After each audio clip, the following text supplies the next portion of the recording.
வணக்கம். இது தமிழ் குரலின் சிறப்பு நேர்காணல். இன்றைக்கு நம்மோடு இணைந்திருக்கிறவர் மரியாதைக்குரிய மூத்த பத்திரிகையாளர் மற்றும் அரசியல் திறனாய்வாளர் ஐயா திருமிகு ஆர் மணி அவர்கள். சார் வணக்கம் சார். மத்திய அரசாங்கத்தோடு மோதுவது இல்லை என்ற ஒரு கொள்கை நிலைப்பாட்டை அவர் எடுத்திருக்கிறார் என்றுதான் நான் அறிந்து கொள்கிறேன். இது மத்திய அரசாங்கத்தோடு மோதுவது இல்லை என்றால் நீங்கள் நன்றாக கவனிக்க வேண்டும். நிர்வாக ரீதியிலாக போய் மோதலை தவிர்ப்பது என்பது மட்டும் அல்ல, சித்தாந்த ரீதியாக எங்களுக்கு பிஜேபி தான் கொள்கை எதிரி என்று அறிவித்தாலும் கூட சித்தாந்த ரீதியாக பிஜேபிக்கு எதிராக தாவேக்காவோ அல்லது மாநில அரசோ ரெண்டு பேருமே விஜயோட ஆட்சி காலத்தில் அந்த கவர்மெண்ட்டு 6 மாதம் நீடிக்குதா, 1 வருஷம் நீடிக்குதா, 3 வருஷம் நீடிக்குதா, 5 வருஷம் நீடிக்குதா எனக்கு தெரியாது. ஏன்னா இது ஒரு தனி மெஜாரிட்டி இல்லாத அரசு என்ற காரணத்தினால் எது வேணால் எந்த நேரம் வேணால் நடக்கலாம். அந்த அர்த்தத்தில் நான் சொல்லுகிறேன், கவிழ வேண்டும் என்ற அர்த்தத்தில் சொல்லவில்லை. ஆனால் கவிழக்கூடிய வாய்ப்புகள் இல்லை என்பதை நாம் மறுக்க முடியாது என்ற யதார்த்தத்தின் அடிப்படையில் நித்திய கண்டத்தில் இருக்கிற ஒரு ஆமாம், நித்திய கண்டம் பூர்ணாயஸில் இருக்க கவர்மெண்ட் தான். பிகாஸ் 12 சீட்டு துண்டு விழுதுன்னு போது நிச்சயமாக ஏதாவது நடந்தால் ஆச்சரியம் இல்லை. ஸோ அப்படியான ஒன்று நம்ம இன்வைட் பண்ணிக்க வேண்டாம். அப்படியான ஒன்றை நம்ம இன்வைட் பண்ணிக்க வேண்டாம். பாஜகவை எதிர்ப்பதால எனக்கு என்ன லாபம்? ஏற்கனவே பாஜக எதிர்ப்பில் தான் இங்கே எல்லா கட்சிகளும் போட்டி போட்டுக்கிட்டு இருக்காங்க. இங்கே பல கட்சிகளுக்கு பாஜக எதிர்ப்பு தான் சோறு போட்டுக்கிட்டு இருக்குது. திமுக, லெஃப்ட்டு, இவங்க எல்லாருக்குமே நீங்கள் பார்த்தீங்கன்னா அது என்ன தான் வசந்த கொள்கையாக இருந்தாலும் 3 தேர்தல்களில் பாஜக எதிர்ப்பு தான் அவர்களை வாழ வைத்தது. பட் ஃபார் எவர் எட்டர்னிட்டி நீங்கள் இந்த அரசியலை கையில் எடுக்க முடியாது, அது இயற்கைக்கு மாறானது. ரெண்டாவது, பாஜக கொள்கை எதிரின்னு அவர் சொன்னாலும் கூட அதிகாரத்துக்கு வரத்துக்கு முன்னால் 2.25 ஆண்டுகள் அவர் எதிர்கட்சியாக இருந்த பொழுதும் ஆட்சிக்கு வந்த அதிகாரத்தை கைப்பற்றிய இந்த 1 மாத காலத்திலும் பிஜேபியை எதிர்த்து ஜோசப் விஜயோ அல்லது தாவேக்காவோ எதுவுமே பேசலை. பெரிய அளவில் பேசலைன்றது கூட பெரிய வார்த்தை, சிறிய அளவில் கூட அவங்க பேசலை.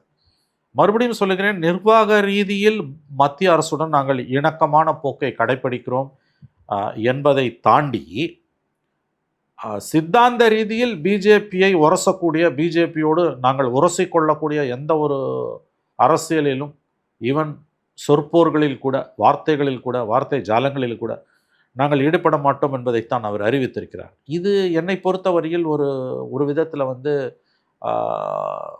நான் பார்க்கிறேன் இது ஆபத்தானதாக கூட முடியலாம். ஏன்னா உங்கள் கொள்கை எதிரின்னு நீங்கள் சொல்லக்கூடிய பாஜக கொள்கை எதிரின்னு சொல்லக்கூடியது வெறும் வாய் வார்த்தை தான். நடைமுறையில் நீங்கள் பிஜேபி எதிர்த்து ஒரு அரசியல் கட்சியாக களமாட வேண்டும், ஆனால் களமாட போவதில்லை என்பதை நீங்கள் இன்று தெளிவுபடுத்தி கொண்டிருக்கிறீர்கள். ஒரு நவீன் பட்நாயக் அல்லது ஜெகன்மோகன் ஃபார்மேட்டில் நேரடியாக மோத மாட்டோம், காங்கிரஸ் பாஜகவை சமதூரத்தில் வச்சுக்கிறோம், நாங்கள் ஆளுங்கட்சியாக இருக்கிறோம் அப்படின்னு கடந்த ஆப்சல்யூட்லி அதுதான் நான் சொல்ல வரேன்.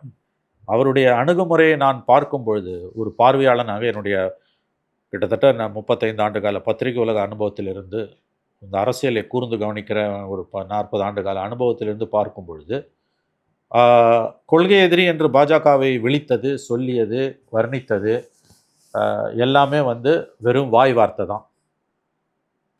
அதிகாரத்துக்கு வரத்துக்கு முன்னாலேயே அவர் பிஜேபி ஏற்றி எதுவுமே பேசலை. அங்கொன்றும் இங்கொன்றுமா வேணால் எதை சொல்லியிருக்கலாம். அதிகாரத்துக்கு வந்த பிறகு கான்ஷியஸாக டிஸ்டன்ஸை மெயின்டைன் பண்ணுறார். இந்த ராஜ்யசபா சீட்டு வேணான்னு ஒதுக்குனதே அதுக்கு தான். இன்னொன்று நான் சொல்கிறேன், இந்தியா கூட்டணியில் கலந்து கொள்ள சொல்லி அவருக்கு நிறைய அழைப்புகள் வருது. என்னுடைய கணிப்பு அதிகாரப்பூர்வமாக அவர் இந்தியா கூட்டணியில் வாருங்கள் என்று இருகரம் கூப்பி காங்கிரஸும் மற்ற கட்சிகளும் அழைத்தாலும் அவர் இந்தியா கூட்டணியில் இடம்பெற மாட்டார்.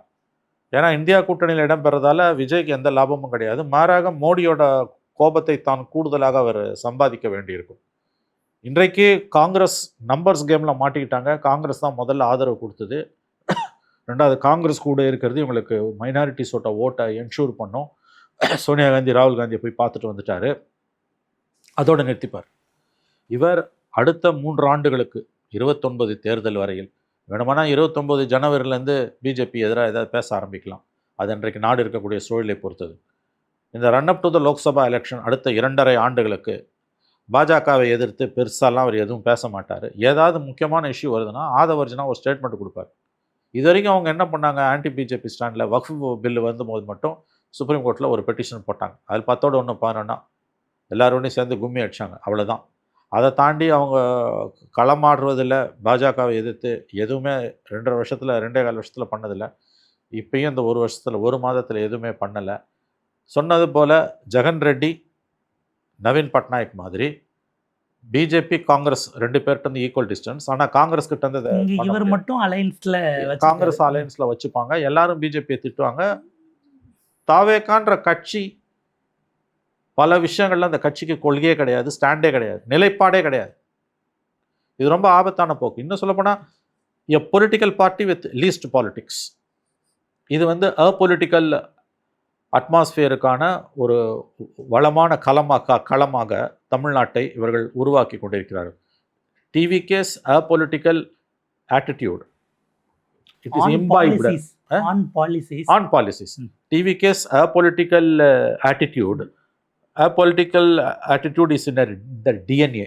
So TVK's apolitical attitude is creating a fertile ground for an overall, if not overall, to a large extent apolitical climate in Tamil Nadu. இப்போ அண்ணாமலை வராரு. இப்போ அண்ணாமலை என்ன சொல்றாரு? பிஜேபி அவர் எதிர்க்க மாட்டார், நல்லாவே தெரியுது. அவர் என்ன சொல்லிட்டாரு? நான் பார்லிமெண்ட் எலெக்ஷன் 29 வரமாட்டேன், அசம்பிளிக்கு தான் வருவேன்ட்டார். ஆனால் லோக்கல் பாடிக்கு வருவேன்ட்டார். இதே தான் விஜயோட பாலிடிக்ஸ். விஜய் வந்து 24 பார்லிமெண்ட் எலெக்ஷனுக்கு 2 மாசம் முன்னால கட்சி அறிவிச்சது அவர் அறிக்கையா ட்விட்டர்ல போட்டாரு, இவர் வீடியோவா லைவ்ல வந்தாரு. அவ்வளவுதான். 24 பிப்ரவரியில் கட்சி ஆரம்பிக்கும் போது அடுத்த 2 மாசத்துல 60 நாள்ல வந்த மக்களவைத் தேர்தல்களை புறக்கணித்தார். ஒரு பொலிட்டிக்கல் பார்ட்டி எப்படி ஒரு எலெக்ஷனை பாய்காட் பண்ண முடியும்? அப்போ அதோட உள்நோக்கம் என்ன? நாங்கள் பிஜேபியோட மோத விரும்பல. இன்னைக்கு அண்ணாமலை என்ன பண்றாரு? பிஜேபியோட முகமே, அவர் அண்ணாமலைன்ற முகமுடியை அணிந்து கொண்டு பிஜேபி உள்ள வருது. எல்லாருக்கும் தெரிஞ்ச விஷயம், அல்லது பலருக்கும் தெரிஞ்ச விஷயம். அண்ணாமலையும் ஆன்டி பிஜேபியை பண்ணாமல் அப்படியே டைல்யூட் பண்ணுறாரு, விஜயும் பண்ணுறாரு. ஒரு புதுவிதமான அரசியல், திமுக அண்ணா திமுகவுக்கு மாற்றாக வந்திருக்கக்கூடிய ஒரு புதுவிதமான அரசியல் நான் பிஜேபி நான் காங்கிரஸாக அங்கே உருவெடுக்குது. அது வந்து இன்னும் சொல்லப்போனால் அப்பொலிட்டிக்கலாகவும் வந்து ஷேப்பப் ஆகிறதுக்கு வாய்ப்பு இருக்குது. சிவிக் இஷ்யூஸை கையில் எடுத்து பேசுறது, ஹார்ட்கோர் பொலிட்டிக்கல் இஷ்யூஸில் ஸ்டாண்டே எடுக்கும், ஃபார்முலாவில் அப்படியே விலைக்கு போகுது. ஸோ அந்த மாதிரி வந்து ஒரு ஸ்ட்ராட்டஜி. இப்போ டெல்லி ஸ்பீச்சை பொறுத்த வரைக்கும் போய் பார்த்தாரு சோனியா காந்தி, ராகுல் காந்தி, அவ்வளோதான். பிரசிடென்ட் வைஸ் பிரசிடெண்ட்டை பார்த்தாரு. நித்தி ஆயோக்கில் வந்து மத்திய அரசுக்கு எதிராக பெருசாலாம் எதுவுமே வந்து கண்டம் பண்ணிலாம் அவங்க நிதி கொடுக்காததை பற்றிலாம் எதுவுமே பேசலை. ரொம்ப சாஃப்ட் ஸ்போக்கன் ஸ்பீச் அது. As a party and as an individual, Joseph Vijay ஆகட்டும், தாவேகாவாகட்டும், பிஜேபிக்கு எதிராக எதுவுமே அவங்க பேச மாட்டாங்க. ரொம்ப வினோதமான, வித்தியாசமான, அதே நேரத்தில் இது ஒரு ஆரோக்கியமற்ற ஒரு sickening political atmosphere, a dull sickening political atmosphere is emerging in Tamil Nadu. இது மோர் ஆர் லெஸ் இன்னும் நமக்கு 18ஆம் தேதி பட்ஜெட் இருக்கிறது. ஒரு 1 வீக் 18 கவர்னர் அட்ரஸ். அதுக்கு அடுத்து பட்ஜெட் செஷன் தானே அவர் தொடங்க போறாருங்கிறது இருக்கு. மன்னிக்கணும். ஸோ இப்போ கவர்னர் அட்ரஸ்க்கு பிறகு பட்ஜெட்னும் போது அவங்க லார்ஜ்லி அங்கே தான் ரிலே ஆகி இருக்காங்க. இங்கே இருக்கக்கூடியதெல்லாம் இப்போ என்னன்னா, உள்ள வரக்கூடிய இந்த ஃபினான்ஸ் ஃப்ளோவை நாங்கள் ரெகுலேட் பண்ணுறோன்றாங்க அப்படிங்கிற இடத்துக்கு போகும்போது ஒரு சின்ன ஹிக்கப்ஸ் இங்கேயே வரப்போகுது, வழக்கமான ஃப்ளோ இல்லாமல். ஏன்னா இவங்க ரெகுலேட் பண்ணுறன்னும் போது தமிழ்நாடு அரசுக்கான வருவாயோ இங்கே எப்படி ரீஸ்ட்ரக்சர் பண்ண போகிறாங்க? ஏன்னா டாஸ்மாக் அதில் வேற ஆப்ஷன்ஸ் வச்சுருக்காங்கலாம் ஓடுற நேரத்தில் they are largely relying on மத்திய அரசு. அவங்கள நம்பி தான் இப்போ இருக்காங்கங்கிற அந்த ஒரு ரியாலிட்டியும் இதற்கு காரணமா? இல்லை ஓவராலாகவே டிஃபிகல்ட் சிச்சுவேஷனுங்க. அவர் வந்து முள் கிரீடத்தை அணிந்து கொண்டிருக்கிறார். முதலமைச்சர் ஜோசப் விஜய் முள் கிரீடத்தை அணிந்து கொண்டிருக்கிறார். பதவியை அடைஞ்சிட்டார், சாதனையை செஞ்சுட்டார். அதெல்லாம் ஒரு நாள் கூத்து. அன்னைக்கு 10ஆம் தேதி பதவி ஏற்றது, அப்புறம் அந்த படை சிங்கப்பெண் படையை தோங்கினது, அதெல்லாம் ஒரு சாதனை. அதில் ஒன்றும் மாற்று கருத்து இல்லை. அதில் ஒன்றும் குறை காண்பதற்கு எதுவும் இல்லை. அது எப்படி ஃபங்க்ஷன் ஆகுதுன்றது போக போக தான் தெரியும். நான் சொல்கிறது வந்து முதலமைச்சராக அவர் பதவி ஏற்ற பிறகு அவரை சுற்றி இருக்கக்கூடிய அந்த அட்மாஸ்பியர், பவர் கையில் வரும்போது அது கொடுக்கக்கூடிய சந்தோஷம், மகிழ்ச்சி, இதெல்லாம் வந்து உங்களுக்கு வந்து பர்மனெண்ட்டாக இருக்காது. நிர்வாகம் என்ன? ஏன்னா முள்கிரீடன்னு நான் எதுக்கு சொல்ல வரேன்னா, ஒரு ஹாஸ்டைல் சென்ட்ரல் கவர்மெண்ட்டை நீங்கள் ஃபேஸ் பண்ணுறீங்க. DMK with all it's experience அவங்களால வந்து ஒரு ஹாஸ்டைல் சென்ட்ரல் கவர்மெண்ட்டை ஃபேஸ் பண்ண முடிஞ்சுது. ஒரு பொலிட்டிக்கல் அக்யூமன் இருந்தது ஸ்டாலினுக்கு. நீதிமன்றங்களுக்கு தொடர்ந்து போனாங்க, அக்ரஸிவாக போனாங்க. கவர்னர் இஷ்யூ ஆகட்டும், 7 பேர் விடுதலை, பல விஷயங்களில் சென்ட்ரல் கவர்மெண்ட்டுக்கு எதிராக நீதிமன்றங்கள்லேயே ஆஃபீஸ் பொலிட்டிக்கல் ஃபைட் வாஸ் ஃபாட். அந்த மாதிரிலாம் விஜயால் பண்ண முடியாது. ஏன்னா அதுக்கான ஒரு பொலிட்டிக்கல் அக்யூமன் அது வந்து ஒரு எப்படி சொல்கிறது, Stalin was a political animal. உங்களுக்கு வந்து அது வந்து ஒரு அவருக்கு எல்லாமே அரசியல் தான். அது அவருடைய பலம் பலவீனம் ரெண்டுமே அதுதான் நான் பார்க்குறேன். கலைஞருக்கு வந்து சினிமா இலக்கியம்னு விளையாட்டுன்னு தன்னை வந்து ஆசுவாசப்படுத்திப்பார், டைவர்சிஃபை பண்ணிப்பார். அந்த மாதிரி எதுவுமே இல்லை. அவரே இப்போ எலெக்ஷன் டைமில் சொன்னார் ஸ்டாலினை, எனக்கு அரசியலை தவிர எதுவும் தெரியாதுன்னார். ஆக்சுவலாக அது பலம் பலவீனம் ரெண்டுமே அதுதான். அந்த மாதிரி நீங்கள் விஜயை வந்து இன்னைக்கு பார்க்க முடியாது. ஏன்னா ஸ்டாலின் வந்து யாருமே செய்யாத சில சாதனைகள் பண்ணியிருக்காரு, அச்சீவ்மெண்ட்ஸ். உதாரணத்துக்கு சென்ட்ரல் கவர்மெண்ட்டுக்கு எதிராக மோடியோட 12 ஆண்டு கால ஆட்சியில் நீதிமன்றங்களில் போராடி மாநிலங்களுக்கான உரிமைகளை, குறிப்பாக கவர்னர்ஸ் ரைட்ஸ், கவர்னர்ஸோட ரோல், எலெக்டட் கவர்மெண்ட்ஸோட ரோல், இதை பற்றியெல்லாம் வந்து ஸ்டாலின் வாங்கி கொடுத்த தீர்ப்புகள் என்பது வந்து அவருடைய கன்சிஸ்டன்ட் முயற்சியில் மாபெரும் சாதனைகள். அதிலெல்லாம் எந்த விதமான சந்தேகமும் கிடையாது. Unfortunately family politics and corruption வந்து அவரை வீழ்த்திடுச்சு. இது வெரி அன்ஃபார்ச்சுனேட். அவரே தோத்ததே வந்து துரதிருஷ்டவசமானது, சந்தேகமே இல்லை. பட் அந்த மாதிரி வந்து நீங்கள் வந்து விஜய் வந்து ஸ்டாலின் லான்ச் பண்ண பொலிட்டிக்கல் ஃபைட் அது வந்து விஜயால் நினச்சி கூட பார்க்க முடியாது. ஏன்னா Vijay is not Stalin, and more than Vijay ஸ்டாலின்றதை தாண்டி TVK is not DMK. Or in other words நான் அதை அப்படி வேறு மாதிரி ரீஸ்ட்ரக்சர் பண்ணுறேன். ஒருவேளை இங்கிருந்து அந்த மதச்சார்பற்ற முற்போக்கு கூட்டணி அப்படிங்கிறதுல திமுகவை ரிப்ளேஸ் பண்ணிவிட்டு மீதி எல்லா கட்சிகளும் சேர்ந்து தாவேகாவை பொசிஷன் பண்ணால் அது வந்து திமுக எதிர்கொண்டதை போல எங்கள் வீரியமாக இருக்காதுன்னு நான் புரிஞ்சுக்கலாம். கண்டிப்பாக இருக்காது. நீங்கள் இவங்க அத்தனை பேரும் வெளியில் போய் தாவேகாவோட புஷ் பண்ணால் கூட ஐடியாலஜிக்கலாக மோடியை எதிர்க்கிறதால, பிஜேபி எதிர்க்கிறதால பொலிட்டிக்கல் டிவிடென்ஸ் நமக்கு கிடைக்குன்ற ஒரு ஆசையும், ப்ளஸ் ஐடியாலஜிக்கலாகவே வந்து ஒரு செக்யூலர் கிரெடென்ஷியல்ஸ் திமுகவுக்கு இருந்ததும் ரெண்டு சேர்ந்து தான் அவங்களால வந்து அந்த ஃபைட்டை லான்ச் பண்ண முடிஞ்சது. அந்த மாதிரியான ஒரு, அதாவது வந்து அக்ரெசிவான anti Hindutva politics in blood and veins வந்து விஜய்க்கெல்லாம் கிடையாது, வாய்ப்பே கிடையாது உங்களுக்கு வந்து. இஸ் அ செக்யுலர் பர்சன், நான் அதை டினை பண்ணலை. ஆனால் அவர் வந்து ஸ்டாலின் மாதிரி ஒரு கம்ப்ளீட் உங்களுக்கு வந்து ஒரு aggressive anti BJP anti Hindutva politics வந்து பிளட் அண்ட் வைனில் அது கலந்து 24 hours 365 days விஜயாலெல்லாம் பண்ண முடியாது, வாய்ப்பே கிடையாது. தாவேகாவால் சுத்தமாக பண்ண முடியாது. திமுக வந்து நீங்கள் வந்து ஃபைன் டியூன் பண்ணி அதை கொண்டு வர முடியும். பிஜேபியோட 4 வருஷம் இருந்தாலும் அதுலேருந்து வெளியில் வந்த பிறகு மறுபடியும் வந்து கருணாநிதியால் வந்து அதை வந்து ஃபைன் டியூன் பண்ணி வந்து பேக் டு த ட்ராக்ஸ் அதை பண்ண முடிஞ்சுது. It's out and out, it's a political party. அந்த மாதிரிலாம் நீங்கள் வந்து it's a question of Vijay or Stalin, it's a question of DMK or டிவிக்கு. தனிநபர்களுக்கு வந்து ஒரு பெரிய ரோல் ஒன்றும் கிடையாது. ஸ்டாலினா விஜயான்னு பேசுகிறது வந்து தவறான பார்வை, பிழையான பார்வை. அது தாவேகாவா திமுகவான்னு பார்த்தீங்கன்னா தாவேகாவில் திமுகவை மேட்ச் பண்ணவே முடியாது, inspite of DMK's all its shortcomings. அப்போ இன்றைக்கி கையில் அதிகாரம் இருக்கும் பொழுது அவருடைய நித்தி ஆயோக கூட்டம் ஒரு பெரிய அளவில் ஒன்றும் எதிர்க்காமல் இருந்தது. அப்புறம் நாங்கள் ஒத்துழைப்போம்னு சொன்னது, நிர்வாக ரீதியாக ஒத்துழைக்கிறது எல்லாரும் செஞ்சாகணும். லெஃப்ட் ஃப்ரண்ட் கவர்மெண்ட்டே பினராயி விஜயன் ஆகட்டும், அந்த காலத்தில் ஜோதிபாஸ் ஆகட்டும், நிருபேன் சக்கரவர்த்தி ஆகட்டும், இஎம்எஸ் நம்பூதிரிப்பாடு ஆகட்டும், யாராக இருந்தாலுமே வந்து எம்ஜிஆர் ஜெயலலிதாவாக இருக்கட்டும், உங்களுக்கு வந்து நிர்வாக ரீதியிலான மத்திய அரசுக்கான ஒத்துழைப்பு என்பது தவிர்க்க முடியாது. அதெல்லாம் நீங்கள் செய்யலைன்னா நீங்கள் ஒரு இன்ச்சு கூட நகர முடியாது. அதனால் அதை சொல்ல வேண்டிய அவசியமே கிடையாது. அவர் சொல்கிறாரு. அவர் பிரச்சனை எங்கே வருதுன்னா அக்ரெசிவ் பொலிட்டிக்கல் இஷ்யூஸில். இப்போ கேரளாவில் வந்து பினராயி விஜயன் இருந்த போது மோடி கவர்மெண்ட்டோட பாலிசிஸுக்கு எதிராக ஒரு ஸ்டாண்ட் எடுத்த மாதிரி, ஸ்டாலின் தமிழ்நாட்டில் எடுத்த மாதிரி, மம்தா பானர்ஜி எடுத்த மாதிரி விஜயால் வந்து வரும் காலங்களில் எடுக்க முடியுமா?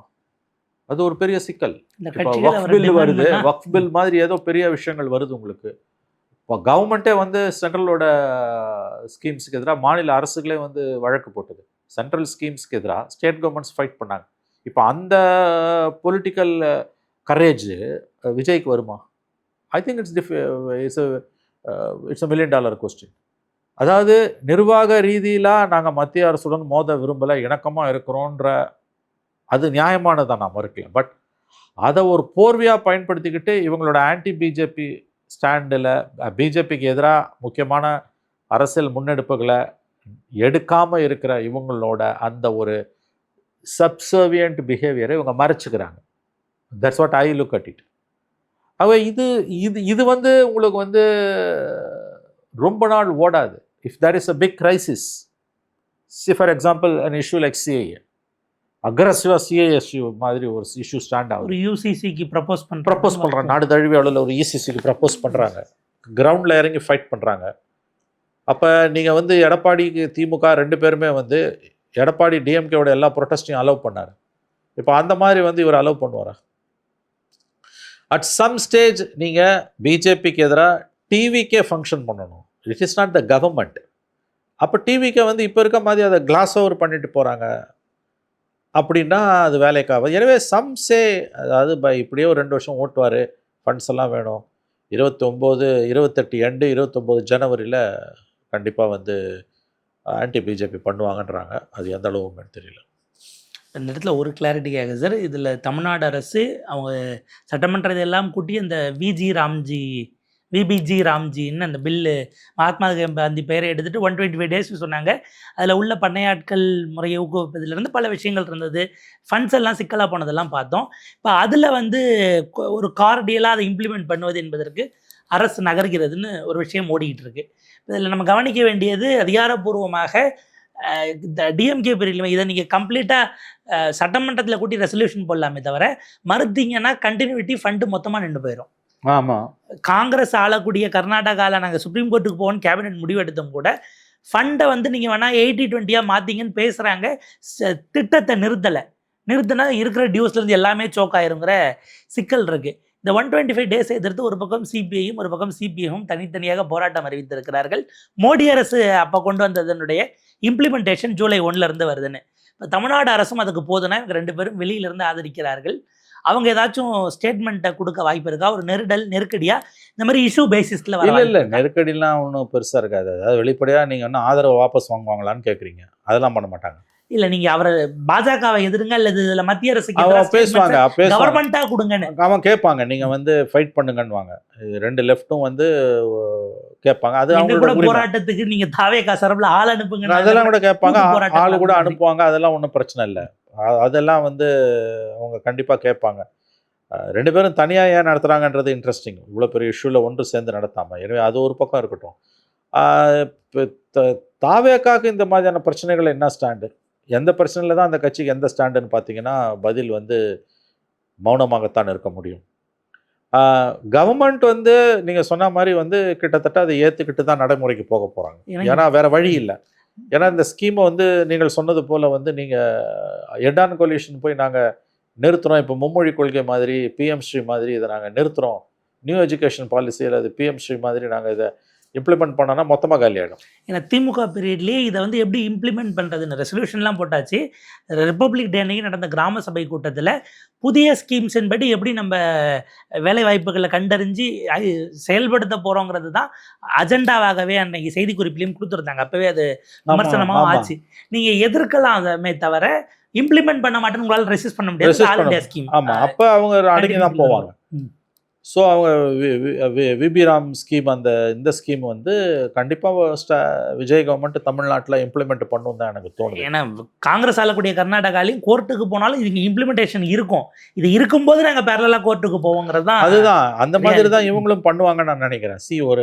அதை தான் நான் சொல்ல வரேன். மத்திய அரசோட இணக்கமான போக்கு என்பது மேம்போக்காக பார்க்கும்போது ஒரு ஃப்ரிக்ஷன் இல்லாத ஆட்டிடியூடுன்னு தோணும். ஆனால் அதோட டீப்பரெல்லாம் மீனிங் பார்த்தீங்கன்னா ஆன்டி பிஜேபி ஸ்டாண்ட் எதுவும் இவங்க neither as a party nor as a government இவங்க எடுக்க மாட்டாங்க. So it's a new situation எமர்ஜிங்கு. லெஃப்ட் அண்டு காங்கிரஸ் விசிக்கெல்லாம் அதை அக்செப்ட் பண்ணிட்டு தான் போவாங்க. ஏன்னா பவர் வந்தாச்சு கையில்.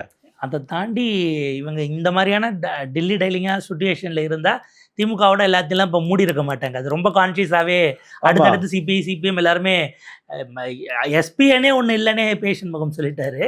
இவர் எங்களோட நாங்கள் இப்போ இல்லை, கூட்டணியில் இல்லை, கடியிருப்ப காய் கவர்ந்தற்று அப்படின்ற மாதிரி வேறு ஸ்டேட்மெண்ட் கேட்கும்போது அவர் சொன்ன வார்த்தை. நீங்கள் வந்து அப்போ நாங்கள் அந்த கூட்டணி இல்லைன்னு நீங்கள் சொல்லுவீங்களா, திமுக விட்டு விலகிட்டோன்னு சொல்கிறீங்களான்னும் போது தான் அதை க்ளோஸ் பண்ணுறாங்க. அந்த க்ளோஷரை போடுறாங்கனாலே 5 years இதற்கு கூட இருக்கிறதுங்கிற முடிவு எடுத்துட்டாங்க. அந்த முடிவு எடுத்துட்டாங்க. அவங்க திமுகவுக்கு போக முடியாதுங்க. பவருக்குள்ள நீங்க பவர் கரப்ட்ஸ். அவர் ரொம்ப அழகா விஜய் வந்து ஒரு ஒரு எப்படி சொல்றது, ஒரு ஆலிவ் பிரான்ச் எடுத்து கொடுத்தாரு. ரொம்ப டீசெண்டாக சொன்னோம். அந்த ஆலிவ் பிரான்ச் வந்து it has its own magnifying effects, its own magic. 1 years இப்போ மந்திரியாக இருக்கார். யோசிச்சு பாருங்கள், வார்த்தைக்கு வார்த்தை ஆர்எஸ்எஸ் உடைய வார்ப்புன்னு விஜயை சொன்னவர், நாக்பூர் ஏஜென்ட்டுன்னு அவர், இன்னும் என்னென்னமோ வார்த்தைகளை சொன்னவர். இன்றைக்கி சென்ட்ரல் ஸ்டேட் மினிஸ்டர். விசிகாவுக்கு ஒரு கேபினெட் ரேங்க் கொடுத்துருக்காங்க, ஸ்டாலின் கொடுக்கல. ஐயுஎம்எல் 50 வருஷமாக இல்லை 70 வருஷமாக கூடவே இருந்தாங்க, அவனும் கொடுக்கல. காங்கிரஸுக்கு 2006 வந்த வாய்ப்பை கொடுக்கல, நீங்கள் இன்றைக்கி கொடுக்குறீங்க. நிரந்தரமாக அந்த கட்சிகள் உங்களை விட்டு போயிட்டாங்க, நிரந்தரமாக ஃபார் எவர் எழுதி வச்சுக்கோங்க. 2 லெஃப்ட்டும் வந்து கேபினெட்டில் இல்லையே ஒழிய அவங்களும் கவர்மெண்ட் பக்கம் போயிட்டாங்க, திரும்ப வரமாட்டாங்க. அது டாக்டிக்கலாக முந்தின நாளில் அங்கே டி ராஜாவை டெல்லியில் சந்திக்கிறார், அடுத்த நாள் காலையில் இங்கே ஆமாம் முடிஞ்சு போச்சு. விஜயோட கேபினெட்டை சப்போர்ட் பண்ணிட்டு திமுகவோட இருப்பது என்பது வந்து அன்டெனபிள். அதனால அவங்க சொல்லாமல் இருந்தாங்க, அட்லீஸ்ட் அவ்வளோதான், இப்போ சொல்லிட்டாங்க, அவ்வளோதான். ஸோ இது இப்போ அடுத்த இஷ்யூ வந்து யார் கூடன்றதை தாண்டி நிர்வாக ரீதியாக, சித்தாந்த ரீதியாக, கொள்கை ரீதியாக பாஜக அரசோட திட்டங்களுக்கு எதிராக மாநில அரசை பாதிக்கக்கூடியது எப்படி செயல்பட போகிறீங்க? அணுகுமுறை வந்து இசைவாக இருக்கும், மாநில அரசோட மத்திய அரசோட உரசாமன்றது ஓகே. நீங்கள் உரசனாலும் உரசாட்டியும் அவன் கொடுக்குறத கொடுக்க மாட்டான், கொடுக்க வேண்டியதுன்னு போது நீங்கள் எத்தனை எல்லைகளுக்கு போவீங்க, எந்த எல்லைகளுக்கு போவீங்க? ஆனால் ஒன்று நல்லா தெரியுது, இதுக்கு ஸ்டாலின் வந்து மாநில உரிமைகளுக்காக போராடினதை தவிர உச்சநீதிமன்றத்தில் போய் தொடர் வழக்குகளை போட்டு அரசியல் ரீதியாக பிஜேபிக்கு எதிரான ஒரு அணி திரட்டலை வந்து அனுதினமும் தமிழ்நாட்டில் 5 ஆண்டுகள் செய்து கொண்டிருந்தார். டீலிமிட்டேஷனுக்கு உடனே எல்லா கட்சிகளையும் கூப்பிட்டு நடத்துகிறதா இருக்கட்டும், 69% இடஒதுக்கீட்டுக்கு எல்லாருக்கும் கடிதம் எழுதுறதா இருக்கட்டும், இந்த மாதிரி நாம் வந்து பல விஷயங்களை வந்து அடுக்கி கொண்டே போகலாம். அந்த மாதிரி எந்த ஒரு வேலையையும் விஜய் செய்ய மாட்டார். நிர்வாக ரீதியாக பிஜேபியோட இணக்கமாக போகிறோன்றதை தாண்டி அரசியல் ரீதியாக பிஜேபிக்கு எதிரான எத்தகையதொரு முன்முயற்சியிலும் அவர் ஈடுபட மாட்டார். அடுத்த 2-6 ஆண்டுகளுக்கு குறைந்தபட்சம் anti BJP political narratives, political gatherings, political speeches எதுவுமே விஜய் தரப்பில் விஜய்கிட்ட இருந்தோ தாவேக்காவிடம் இருந்தோ வராது. பிஜேபிக்கு எதிராக எதுவுமே அவங்க இங்கே செய்ய மாட்டாங்க. இது ஒரு வித்தியாசமான அரசியல். கடந்த 5 ஆண்டுகள் வந்து aggressive anti BJP Soros voice இருந்த மாநிலம் இது. இந்தியாவிலே வந்து ஆன்டி பிஜேபி டைரேடு, அந்த லவுடு நாய்ஸ் இருந்த நாய்ஸ் அது இன்றைக்கி கம்ப்ளீட்டாக சப்டியூட் ஆகிருக்கு. So BJP will relish it, Modi will relish it. அந்த ஆயுதத்தை தான் அவர் கையில், அந்த ஆட்டிடியூடை தான் விஜய் கையில் எடுக்கிறாரு. நிதிஷ் இவர் நீங்கள் சொன்னது போல் நவீன் பட்நாயக் அண்ட் ஜெகன் ரெட்டி மாதிரி ஆன்டி பிஜேபி ஆன்டி காங்கிரஸ் பாஜகவோடு ஏறத்தாழ நட்பும் இல்லை பகையும் இல்லை. அவ்வளோதான், நான் உங்களை பற்றி கண்டுக்கவே இல்லை, மற்றபடி யார் என்ன பேசுகிறானோ பேசிட்டு போட்டான்றாங்க. இது வந்து ஆன்டி பிஜேபி சென்டிமெண்ட்ஸை டைல்யூட் பண்ணுறதுக்கு தமிழ்நாட்டில் உதவும். ஒரு விரிவான உரையாடல், உங்கள் நேரத்துக்கும் கருத்துக்களுக்கும் மிக நன்றி சார்.